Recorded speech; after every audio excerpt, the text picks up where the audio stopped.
একদিন এক দরিদ্র ব্যক্তি এক বনে হাঁটছিল। হঠাৎ সে দেখতে পেল একটি অন্ধ শিয়াল শুয়ে আছে। সে ভাবল, এই শিয়াল তো শিকার করতে পারে না, তাহলে সে বেঁচে আছে কিভাবে?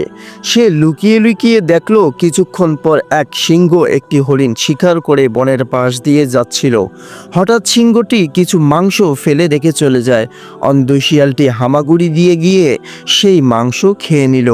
এই দৃশ্য দেখে লোকটি বলল, আল্লাহ অন্ধ শিয়ালকেও রিজিক দেন, তাহলে আমিও যদি কিছু না করি তাহলে নিশ্চয়ই আল্লাহ তাআলা আমাকেও দেবেন। এই ভেবে সে কাজকর্ম সব বন্ধ করে দিল। কয়েকদিন পর দুর্বল হয়ে পড়ল।